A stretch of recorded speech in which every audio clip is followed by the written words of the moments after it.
Now, what should arrive today, just a day after Block Mania arrived, but Mega Mania, the expansion to that game.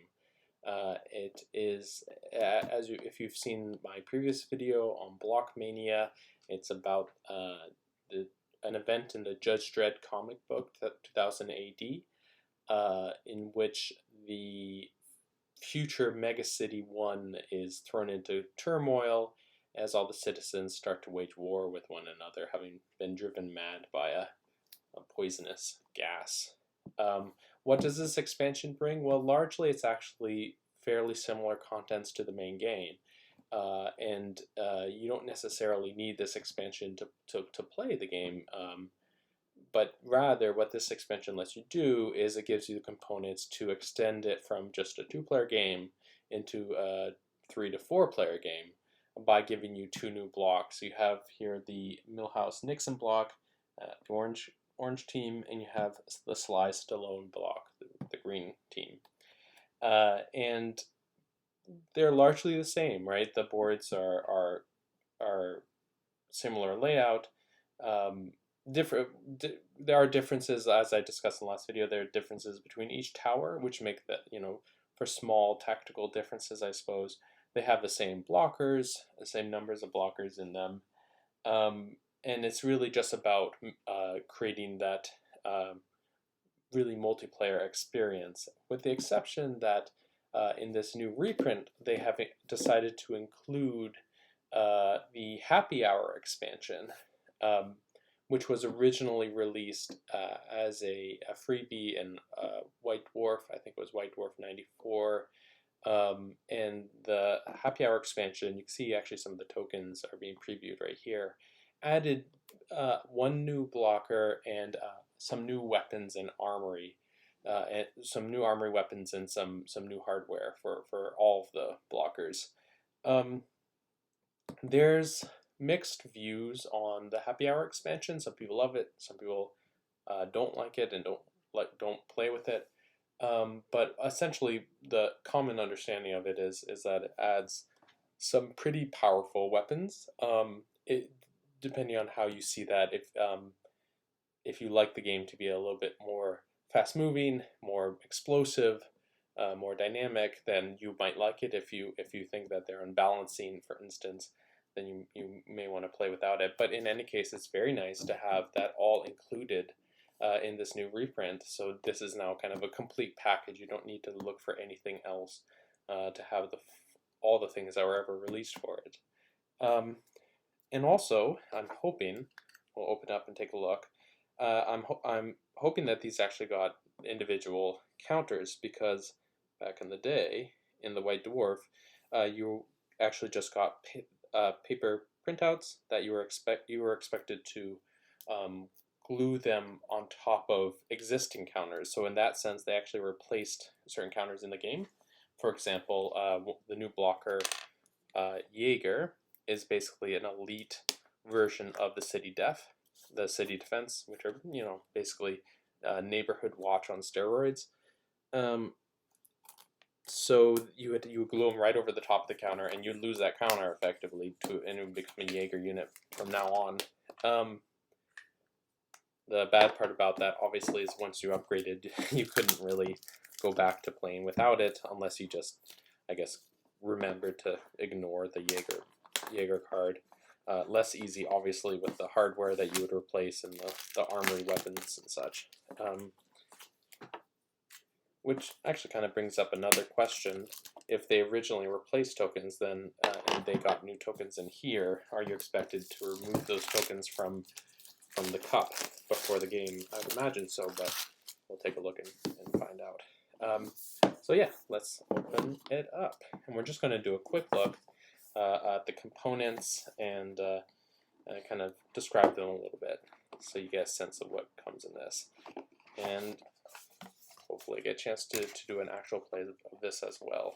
So right here we have the rule sheet. This is very short, just a few pages.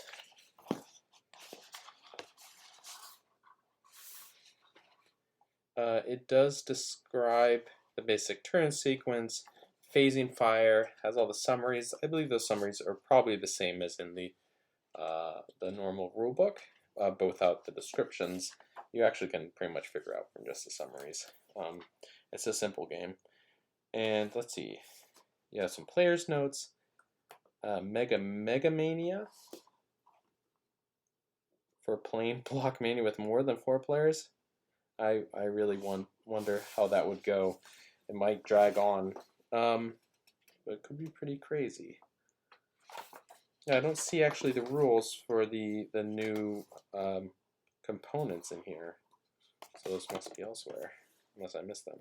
So here's the another counter sheet. I think this is Sly Stallone, the green team, and you have more collapse and fire tokens, which is always lovely, especially given how quickly you end up placing those all over the game board. So even if you just play 2 players, nice to have extras. Here are the weapons. These look like they're the same number that are in the normal set, so that's just sort of, it doesn't change the probability of pulling them. Here's the mix sheet, which has Sly Stallone and Milhouse Nixon on it.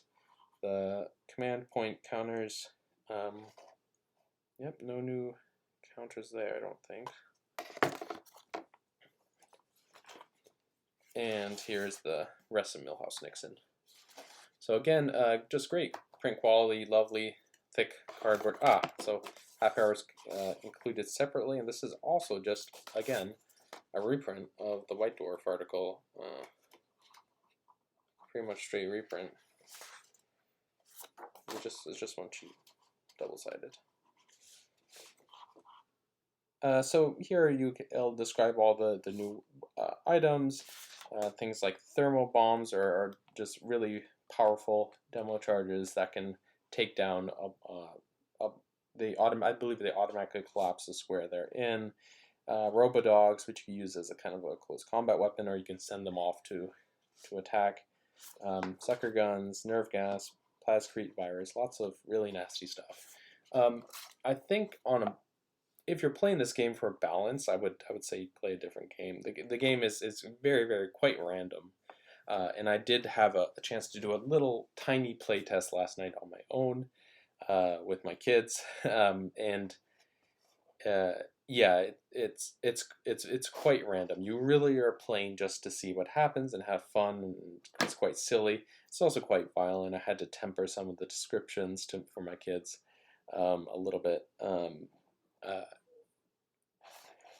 Just, a footsie running around with a vibro saw. You can only imagine. So here's the happy hour tokens. We got the Jaegers, 1 for each team. And again, these used to be just paper printouts, and now they're actually nice full tokens. Got two Robodogs, 5 sucker guns, all these sort of nasty things. Spit cannon, which is like an anti-air gun, if I recall. And trip mines, and another Robodogs. That's 3 Robodogs. Yeah, so it's asking you to remove a city def counter from each player if you want to add Jaegers to the deck. There's not really any reason why you couldn't just add these and not replace anything. Especially, I wonder, in a 4-player game, which can be a longer type of play experience, you may need more gangers if you're going to try to fight both neighboring blocks. Here we have the Sly Stallone, the green team, and you have some nice balconies and window sections that you can fire from, and again, it just connects to its neighbors just like the others. And we have Milhouse Nixon, and I'll be able to do a closer comparison of all these boards when I do a playthrough. I'll probably just do it 1 block versus 1 block playthrough, though. Here's Milhouse Nixon. Yep. Lovely thick card. The really nice, I would say, matte finish. And that's it. You get a few more baggies, which is always good for the new tokens. I think you would only technically need 2 new baggies for the 2 2 new block teams, and the rest can go in the old baggies, but it's always nice to get bags. And that's all that there is. There's no new cards, there's no new dice, obviously. I also wonder about the cards, if you're playing a larger game, do you end up going through more cards in the deck, and how does that work? I guess you probably just reshuffle. But yeah, that's it. Pretty straightforward. Looks like a lot of fun, and if you're just still playing the 2-player game, there is some utility there, because you can now choose more than just between just 2 blocks. You have a larger variety to choose from. Whether there are actual tactical advantages to that, I'm not sure, probably not so much.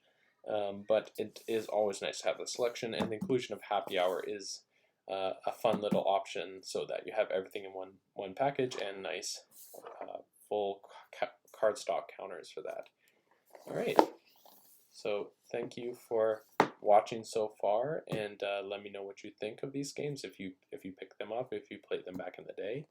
And I'll see if I can get a more thorough review of the game once I've had a chance to play it fully. Alright, hope everyone is well. Take care.